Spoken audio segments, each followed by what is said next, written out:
नमस्कार मित्रों, आज फिर हाजिर है एक और नई वीडियो के साथ। लेकिन वीडियो को शुरू करने से पहले अगर आपने चैनल को सब्सक्राइब नहीं किया है तो कृपया सब्सक्राइब जरूर कर लें और वीडियो को लाइक एंड शेयर जरूर करें। तो आइए शुरू करते हैं आज का वीडियो। गुरुमंत्र का प्रभाव।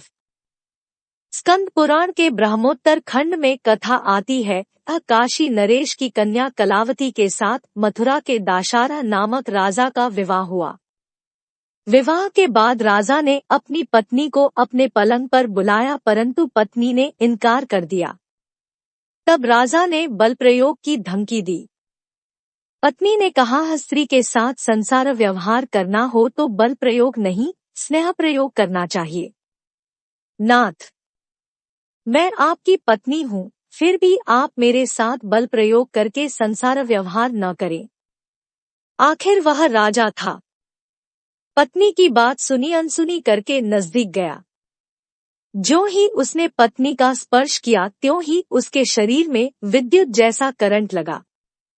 उसका स्पर्श करते ही राजा का अंग जलने लगा। वह दूर हटा और बोला, क्या बात है, तुम इतनी सुंदर और कोमल हो, फिर भी तुम्हारे शरीर के स्पर्श से मुझे जलन होने लगी। पत्नी, यह नाथ, मैंने बाल्यकाल में दुर्वासा ऋषि से शिव मंत्र लिया था। वह जपने से मेरी सात्विक ऊर्जा का विकास हुआ है। जैसे अंधेरी रात और दोपहर एक साथ नहीं रहते, वैसे ही आपने शराब पीने वाली वेश्याओं के साथ और कुलटाओं के साथ जो संसार भोग भोगे हैं, उससे आपके पाप के कण आपके शरीर में, मन में, बुद्धि में अधिक है, और मैंने जो जप किया है उसके कारण मेरे शरीर में ओज, तेज, आध्यात्मिक कण अधिक है। इसलिए मैं आपके नजदीक नहीं आती थी, बल्कि आपसे थोड़ी दूर रहकर आपसे प्रार्थना करती थी। आप बुद्धिमान है, बलवान है, यशस्वी है, धर्म की बात भी आपने सुन रखी है, फिर भी आपने शराब पीने वाली वेश्याओं के साथ और कुलटाओं के साथ भोग भोगे हैं। राजा, तुम्हें इस बात का पता कैसे चल गया? रानी, नाथ, हृदय शुद्ध होता है तो यह ख्याल आ जाता है। राजा प्रभावित हुआ और रानी से बोला, तुम मुझे भी भगवान शिव का वह मंत्र दे दो।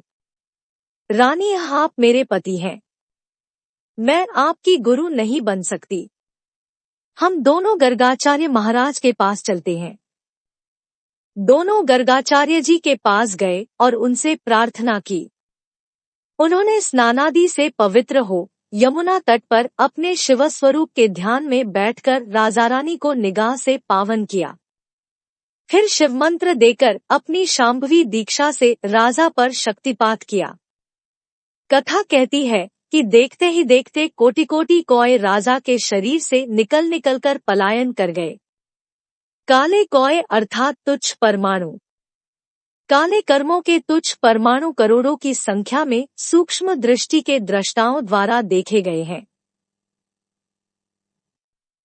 सच्चे संतों के चरणों में बैठकर दीक्षा लेने वाले सभी साधकों को इस प्रकार के लाभ होते ही हैं।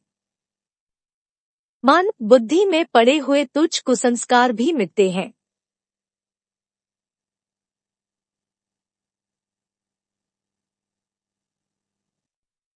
आत्म परमात्मा प्राप्ति की योग्यता भी निखरती है। व्यक्तिगत जीवन में सुख शांति, सामाजिक जीवन में सम्मान मिलता है तथा मन बुद्धि में सुहावने संस्कार भी पड़ते हैं। और भी अनगिनत लाभ होते हैं जो निगुरे मनमुख लोगों की कल्पना में भी नहीं आ सकते।